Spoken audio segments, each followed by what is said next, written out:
Bonjour, le journal de la foire aujourd'hui nous amène au journal de la foire. Donc, en me promenant par les voies, par les ruelles de cette foire, qui je découvre? Je découvre Caroline. Caroline. Bonjour Valerio. Merci d'être venue nous voir. Je voudrais connaître ton personnage. Alors, qui es-tu?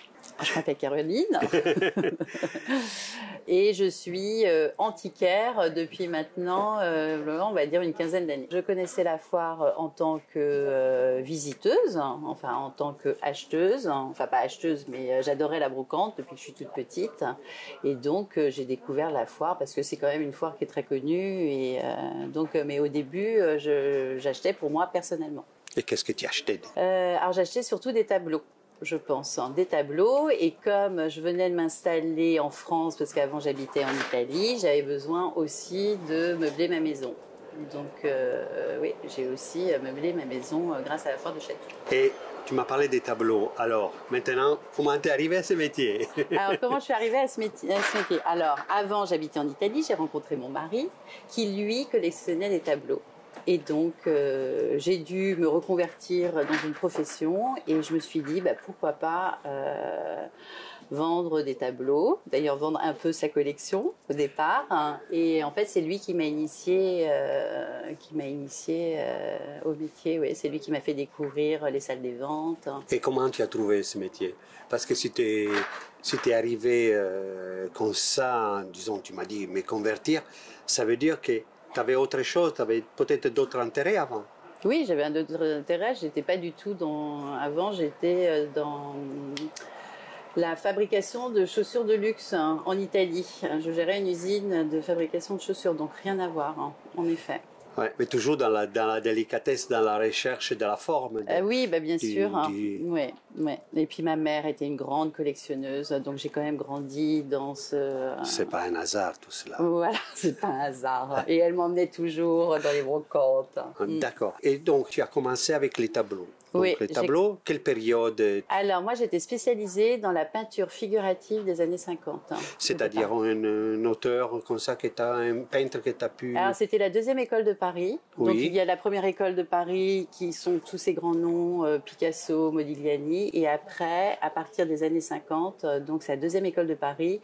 Et on peut trouver des peintres qui sont connus comme Poliakov peut-être, c'est un peintre abstrait. Voilà, ou Bernard Buffet qui est aussi représentatif de la peinture figurative des années 50.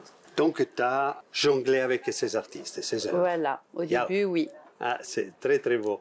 Et par contre, maintenant, sur ton stand, tu vends aussi autre chose. Comment tu es arrivé à ces autres objets? En fait, je trouvais que mes stands avec des tableaux au mur étaient un peu froids et je voulais transformer mes stands... Je voulais qu'on soit bien dans mon stand, donc j'ai commencé à aménager mon stand comme un petit intérieur.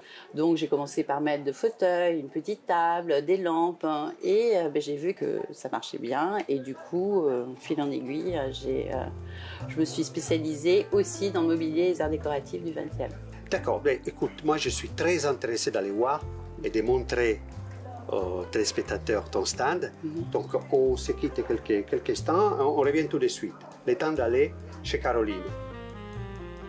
Tout ce que j'achète, c'est des coups de cœur et c'est des objets que je pourrais avoir chez moi. Si j'aime pas l'objet, j'achète pas. Donc c'est ça déjà ta première démarche. Ça c'est ma première démarche. J'arrive pas à vendre quelque chose que j'aime pas. C'est un secrétaire danois. Alors là, il y a une référence. Il est daté 1957 et il est en palissandre de Rio. Oui. Vous avez vu la veine qui est magnifique. Et vous l'ouvrez. Hop. Vous avez la petite lampe intérieure avec les petits casiers et les petits tiroirs. Voilà. C'est très beau. Très joli. Très joli, oui. Voilà. Et qui se referme. Et donc, tu m'as parlé aussi des tableaux. Celui-ci, il ne correspond pas trop à la période des années 50. Oui, mais là, j'ai eu un coup de cœur. J'adore voilà. ce tableau qui me fait penser à la fois à Miro ou à Braque. Oui, c'est vrai. Voilà. Alors, c'est une lithographie, mais voilà, j'ai eu le coup de cœur. Tu aussi, tu as des luminaires qui Alors, reflètent. j'ai des luminaires. Enfin, j'en ai vendu pas mal. Là, qui reflètent cette époque. Alors ça, c'est design italien des années 70. C'est magnifique. Et donc, c'est un monte-baisse. Vous pouvez le descendre jusqu'à encore plus bas si vous voulez. Oh là là. Et le remonter. Bon, là, il y a la pomme qui est... Voilà. Ça, c'est notre coup de cœur. Ça, c'est votre coup de cœur? Vous Oui, l'aimez? Oui, c'est mon coup de cœur. Alors, c'est du plexi. On dirait que c'est du verre, mais en fait, Oui. c'est du plexi. Et j'adore sa forme. Ouais.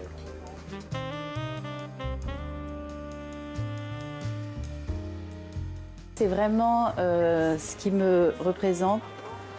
Ça, c'est 2 commodes des années 50, après-guerre, par un designer français qui s'appelle Roger Landau. Donc là, on est complètement dans le style français 50. Et l'avantage, enfin le truc incroyable, c'est que j'ai trouvé une paire. Oui. Ouais, voilà. C'est vraiment très très beau. Ton stand, il me plaît énormément. Merci beaucoup. C'est Normal. gentil. Et puis ça... Et ça pourrait être Murano, mais je sais pas. En fait, c'est des appliques en verre et tout en verre qui ont été peintes à la main. Ouais, parce qu'on dirait divers tirato, c'est pour ça complètement, qu'ils font penser à Murano. Ouais. Mais en tout cas, elles sont très très belles. Écoute, bon, on a fait ce petit voyage chez toi. Merci. Ben, on va retourner pour terminer notre entretien sur les plateaux. D'accord. Ok. Très bien. On est revenu en studio et maintenant, Caroline, je voudrais connaître quelques petites histoires qui t'est arrivées dans cette foire. Alors, une petite histoire qui m'est arrivée dans cette foire. Alors, Comment ça s'est passé la première fois que tu es venue ici, par exemple? la première fois. Alors, la première fois, c'était, ça doit être il y a une dizaine d'années. Je me souviens, j'avais rien vendu. Je crois que j'ai fait que... Et le dernier jour, j'ai eu une offre sur un meuble. Le client m'avait cassé le prix. Il m'avait proposé la moitié du prix et j'ai dit non, alors que j'étais à 0 au dernier jour. Et mon voisin d'en face me dit, mais quand même Caroline, t'as rien vendu de toute la foire. Donc, ça serait quand même bien que... pourquoi t'as pas accepté cette offre? J'ai dit, bah oui, t'as raison. Donc du coup, j'ai couru après le client, j'ai dit, ok, j'accepte votre offre. Mais bon... et j'ai vendu ce meuble, mais ça ne m'a pas découragée pour autant. J'ai récidivé et maintenant je suis très contente de faire la foire de château. Donc maintenant, comme tu dis, tu cartonnes. Maintenant je cartonne. Voilà. Bon, je vous dis aussi de ne pas vous décourager, même essayez d'y vendre la pluie. Venez à la foire des châteaux parce que c'est extraordinaire. N'oubliez pas de vous abonner à la chaîne et sur cela, on se voit très bientôt. Ciao!